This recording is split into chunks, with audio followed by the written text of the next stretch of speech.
Iowa Kimolera here, and welcome to the Athletic FC podcast. England have 9 players dropped out of their squad ahead of their matches against Greece and also the Republic of Ireland.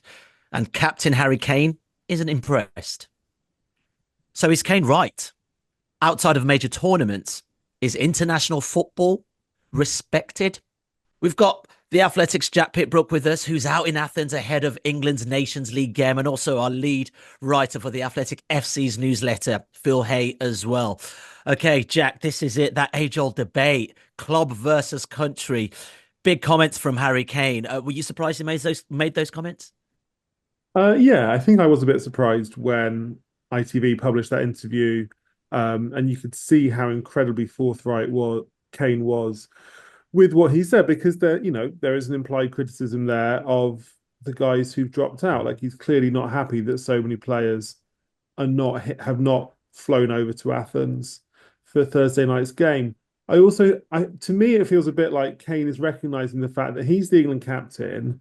And England are in this strange situation at the moment where they're obviously coming to the end of Carsley, and then Thomas Tuchel will be starting in January and with his first games in March. And Kane probably thinks that the responsibility falls upon him to try and enforce some standards and to try and pull everyone along a bit, given that he might be worried that the standards that Gareth Southgate set might slip otherwise.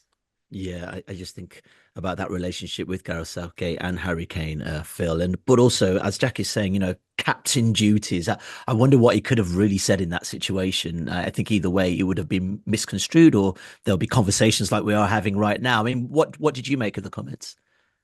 He would definitely pick his moment to do that. I think on various occasions in the past, if you'd asked him the same question, he would have either swerved it a bit more acutely, or would have defended the players who'd pulled out. It's not as if Kane hasn't missed camps himself with injuries, and this is a trend of international football, isn't it? Particularly for the regular call ups, that it is a little bit like the slightest limp, and the question mark appears, and it doesn't seem to take much for players to decide, and clubs as well, that it would be better for them to stay at home.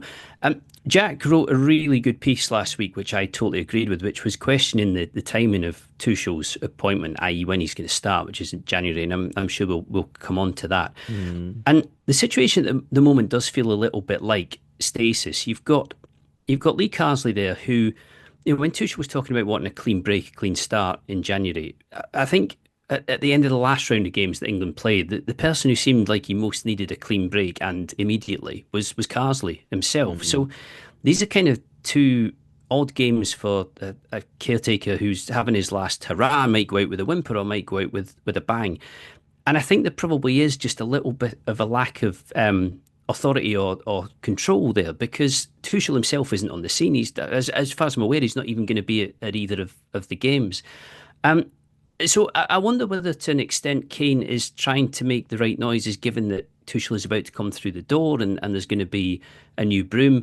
It might well be that he just is annoyed about the fact that so many players haven't made it to Greece and haven't taken the call-ups that they've had. But this isn't exactly a new phenomenon. I get that the numbers are high. 9 players missing is a lot, and it's key pivotal players as well. But it's not as if every camp isn't affected by a footballer or a handful of footballers who have injuries that stop them attending. Yeah, I mean, I guess, Grealish, Foden, Rice, Saka, Jack. So it's an interesting one for Carsley to have to deal with. But what do you think of that in terms of the timing of it, especially it being his last camp before Thomas Tuchel arrives at England? I just think that Carsley's authority has basically been stripped by the fact that everyone knows that these are his last 2 games and the new manager starts in January. And therefore, I wouldn't be surprised if at the back of some players' minds, they're thinking, well, do I want to impress Lee Carsley in the next 10 days, or should I try and impress my club manager? Because if we're all getting a clean slate when Tuchel shows up in January, I mean, the England players won't actually meet Tuchel until March. If we're all getting a clean slate then shouldn't I just try and keep myself fit in the meantime? And they've obviously got a hugely busy and important period of club football coming up in the next few months. It's busier than ever.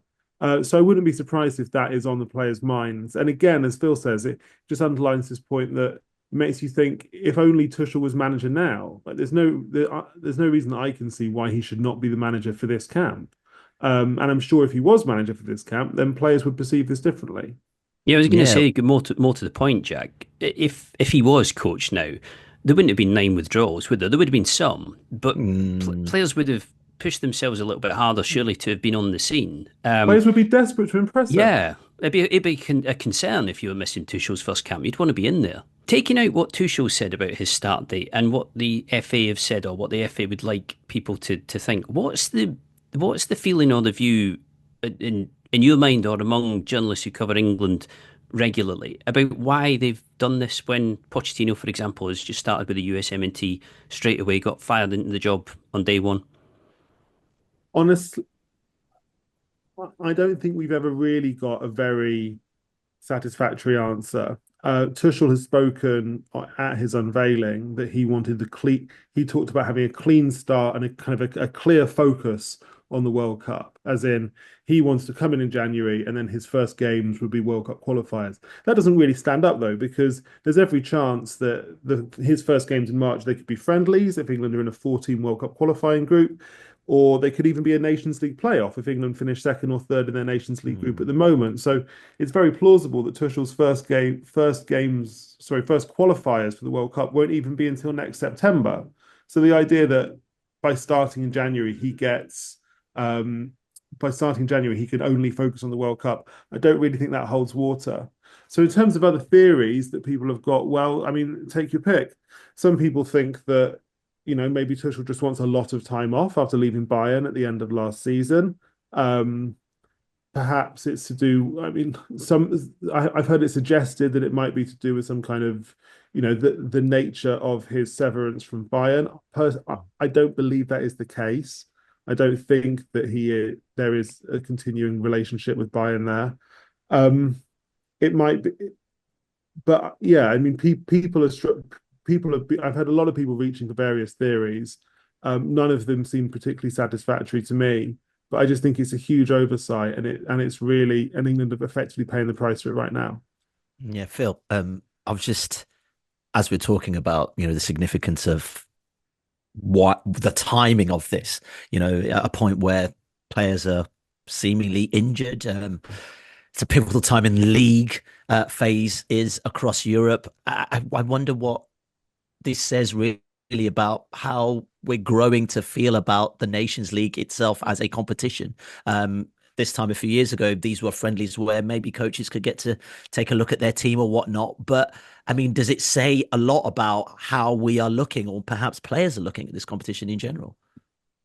There's always been a debate about what is prioritised more, international football or club football, and club football has probably never been prioritised more. I think when you get into the Euros and more particularly the World Cup, that there is this really sharp focus suddenly on what international football can do for you in terms of medals and honours and also reputation. But outside of that, I do think most players, particularly in Europe, see what the club game does for them and see that as the bread and butter.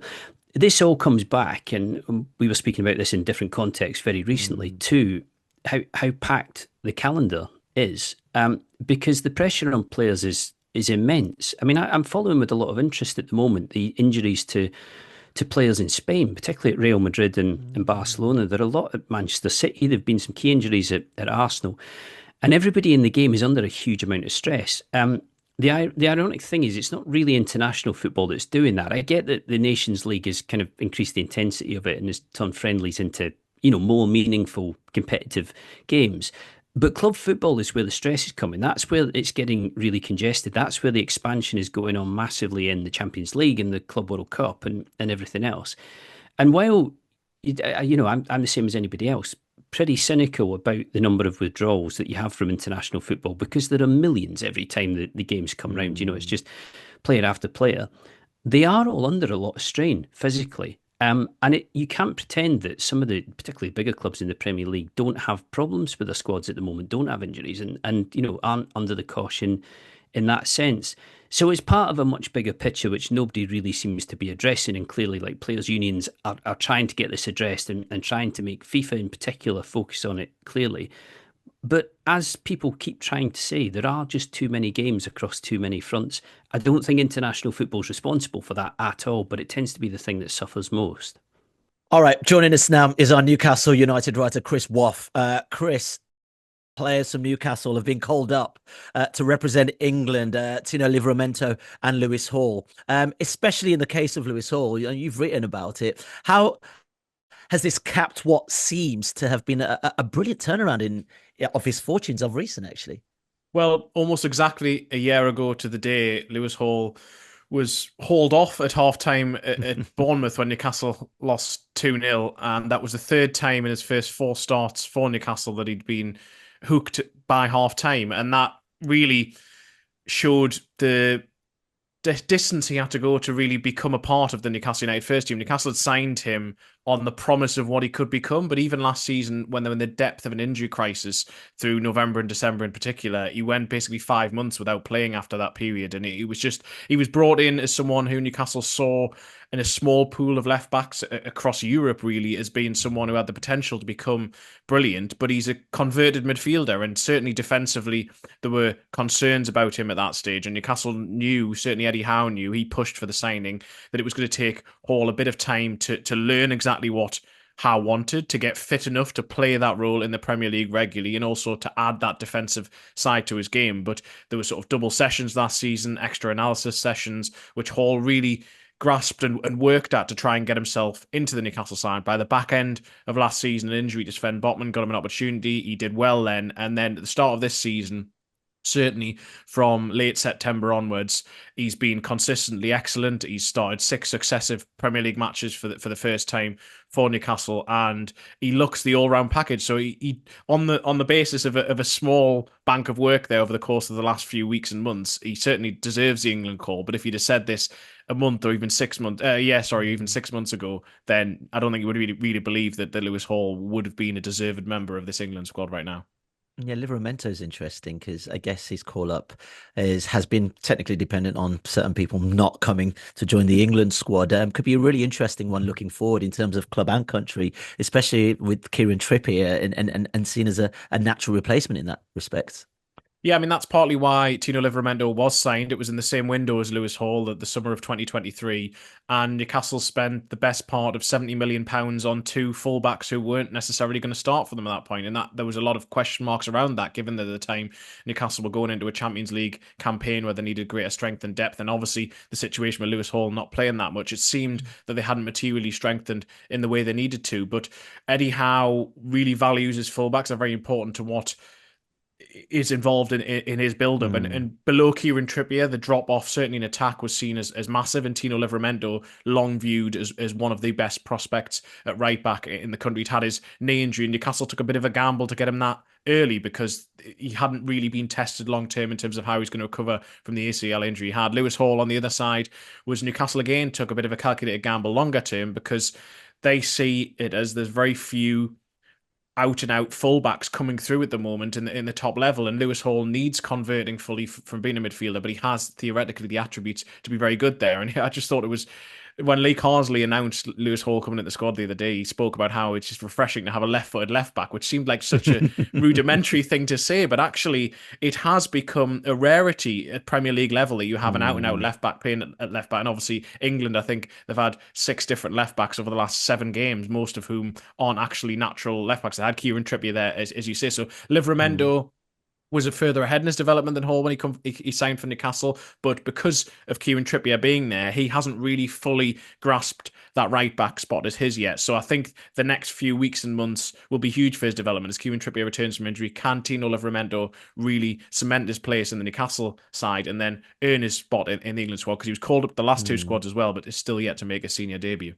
Yeah, that idea of cementing your place or earning your place in the England squad, Jack, Morgan Rogers, another youngster Villa lad who Carsley has promoted from the under-21s. There's been a lot of hype around him. He's had a pretty solid season so far. Is this an opportunity for him to cement or try and make this England squad? Or dare I say it, some of the bigger guns come back in and we sort of see him a bit of a fringe player in that respect?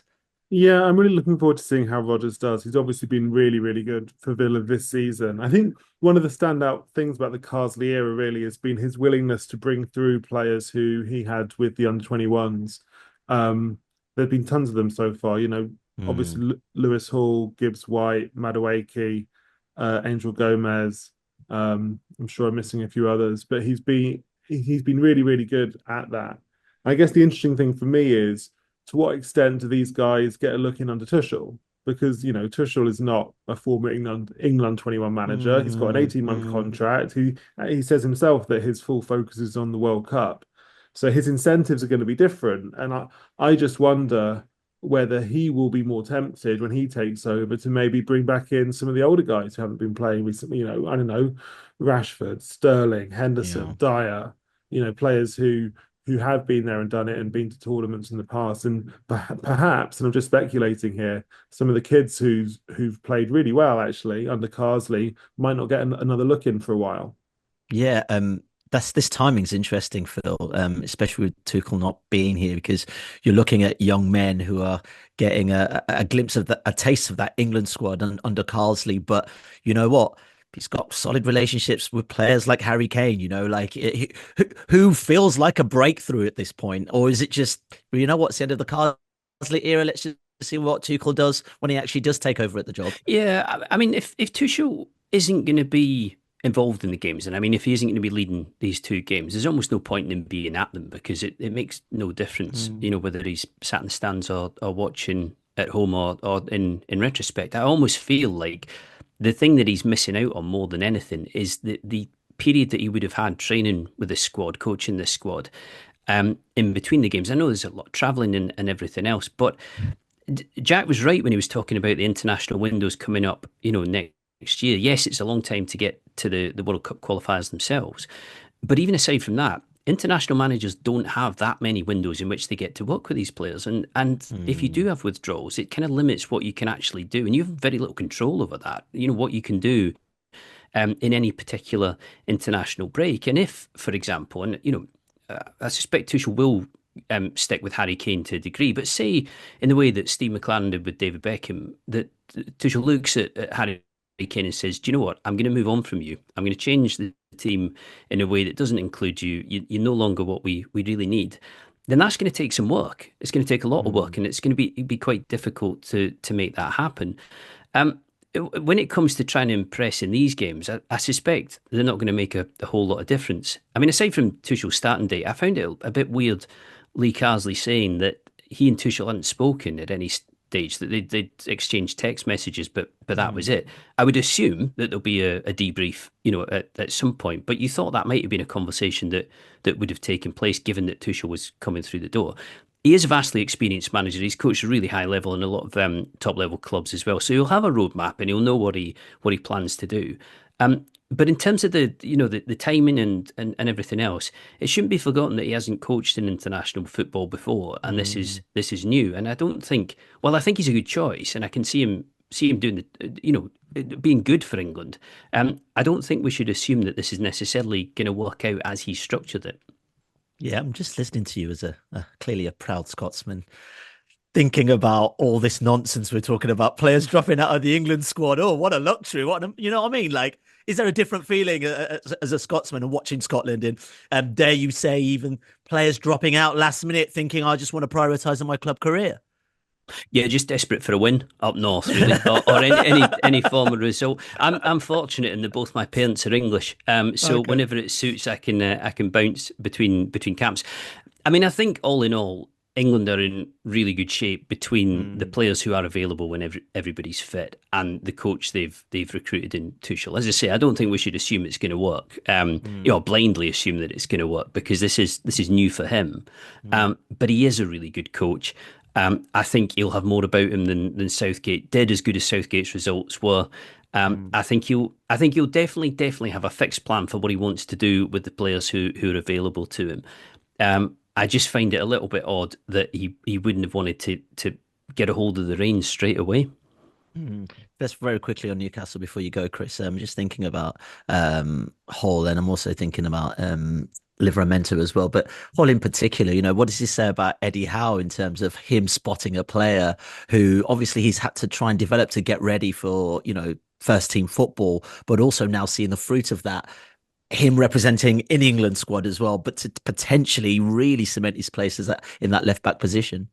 But it says everything about Eddie Howe and the job that he's done at Newcastle, and that certainly for the first 2 years of his time as Newcastle head coach, a lot of the development was of the players who were already there. Yes, Newcastle spent heavily in the transfer market, but you just look at players like Sean Longstaff, Joe Linton in particular, Fabian Schär, the players that he has inherited and developed. And Eddie Howe had to go to the Newcastle board and convince them to spend the money on Lewis Hall when they did, because they thought this is a heck of a lot of money, loan with a £28 million obligation to buy someone who he still hasn't made as many Premier League starts as millions as there was in his price tag. But Howe said he has the raw ingredients, and me and my coaches will work with him and will develop him. And those first 6 months, there were questions inside the club as to is this happening? But he was patient, and they have worked with him diligently. And now he is starting to look like he can become an all-round fullback. In typical Eddie Howe style, when he was asked about him last weekend, he basically said there's still a lot more to come, and there is. He's only 20 years of age. He still is learning that position. But I think for England, given the lack of left-footed alternatives, it is a huge opportunity for him. And also, when you have someone like Lewis Hall, who played as a midfielder all the way through at the youth level, he's played left midfield. He can play as a left-sided centre-back, although he isn't very big. If you're thinking about a tournament squad as well, someone with versatility in those positions, I think that means that he could be in and around this squad for a long while if he continues on the trajectory he has been recently. Fantastic. Chris, thank you so much. Appreciate you joining us. No worries. Okay, we've got the Athletic's Nick Miller with us now, who's written a column on Harry Kane's comments and the need for international fixtures at this time of the season. Nick, thanks for joining us. Look, the amount of international withdrawals isn't just isolated to England, and we've been talking about it earlier. Arsenal captain Martin Odegaard hasn't gone away with Norway, and Phil's spoken about the international calendar just in general, or the league calendar in general. This is just highlight the importance of club football and the decisions certain clubs might have to make with such and so much football at this moment in time. Yeah, I mean, I suppose Arsenal might be on slightly shaky ground saying, well, Bukayo Saka's played too much football when they gave him, half an hour against Preston or whatever it was. But Saka has already played 47 games in 2024. Declan Rice has played 51. With the kind of the commitments that they have, they're both looking down the barrels of sort of 60-odd game seasons. So I think it's whoever's decision it is that they're not going to play in these England games. And it's sort of perfectly sensible that they are kind of managed as much as is possible in the kind of insane schedule that they have to deal with. Yeah, Jack, we're just thinking about the comments Harry Kane made, and I think we've talked about it at the top, but really, like, I wonder what he was trying to achieve with that, because there might be teammates there going, mate, just it's not the right time. Why do you need to bring that up at this moment in time? What are your thoughts? Well, I think what he was trying to achieve was to hold players to a high standard, basically, and to make sure that everything that Gareth Southgate built over the course of 8 years does not just erode away now that he's left. And yeah, I mean, I wouldn't be surprised if some teammates aren't happy when they read those comments, but he's the captain. He scored 68 goals for England. I think he has basically unlimited credit in the bank to do this sort of thing. And I'm sure Kane will be hoping that next time there's an international window and they maybe don't fancy it, but the players make a decision to actually report for duty at St George's Park and get on that plane to the match. So yeah, I think I don't really see it as a risk for Kane. I think it's more about him it's more of a kind of pointed reminder to some of his teammates. Yeah, Phil, and it's why I asked you the Scotland question earlier, because I wonder if this is a privilege of a team like England, for instance, with a dearth of whole heap of players within the Premier League. You're able to, some might say, or might not be able to come, so you cover it with young talents that would want to play and hopefully try and show their England colours. You look at someone like Chris Wood, who's flown out to play for New Zealand, captain of that team. But the thought of him being one of the few super elite players for New Zealand, he probably doesn't even have the luxury to say I'm injured or, I might skip this one out because he's so pivotal to that team. Oh, it's definitely true. Anytime I take a 2-hour train to Scotland, I need about 3 weeks off afterwards to get over the jet lag. It's luck of the draw, though, isn't it? It comes down to what your nationality happens to be, and if you are English in the Premier League, then you have a very short drive to St George's Park, and mostly, some fairly short flights around Europe. I remember when Rafinha was at Leeds, he played over in Brazil. We had this scenario where he had to get from Manaus via Rio de Janeiro to Heathrow and then down to Southampton in the space of about 36 hours. And what was brilliant was that he made it for an early kickoff on the Saturday morning. And then Marcelo Bielsa left him out of the squad anyway, despite all his effort. But you're right. I mean, Wood definitely has to go further. I think what you do have to bear in mind is that Nottingham Forest's schedule this season is not going to be like Arsenal. So if we're talking, Saka, Rice, for example, there's no pretending that the Champions League hasn't swollen pretty massively. Certainly in the first half of the season, the pressure of the fixtures in the what you would call the league stage or the group stage, whatever you want to term it, of the Champions League is much more intense this year than it was last year or in previous years. Somebody like Cole Palmer, you could say, with Chelsea, they are switching the squad for the Conference League, and he's hardly played in it, same as Nicholas Jackson. But again, there is that weight on Chelsea and Enzo Maresca about finishing fourth and trying to get into the Champions League, which I think is one of the main reasons why he's protecting players in Europe. Forest, as good as their start to the season has been, don't really have that albatross around the neck. They don't have that pressure on them. So perhaps not the same for Wood, but there's no doubt that Wood will probably come back an awful lot more tired and jet lagged than anybody else in the Premier League, or just about anybody else in the Premier League. And going to Greece doesn't seem like a massive hardship compared to a trip all the way down to the other side of the world. Yeah, for sure. Nick, this was just a lovely way of talking about Forest because I know you're a Forest fan. Talk to me. It's pretty good, isn't it? Talk about pressure. You carry on the way they're going. Next season might be a lot of pressure. Yeah, we'll be pulling Chris Wood out of New Zealand internationals, or we've got to rest him for the Barca game, guys. Yeah, delighted to hear Chris Wood described as elite there. I think you may have been talking about it in the context of the New Zealand team, but I chose to ignore that part of it. Phenomenal start to the season for Forest. A bit of a reality check against Newcastle, but yeah, don't think anyone really saw Chris Wood turning into kind of prime era Ronaldo.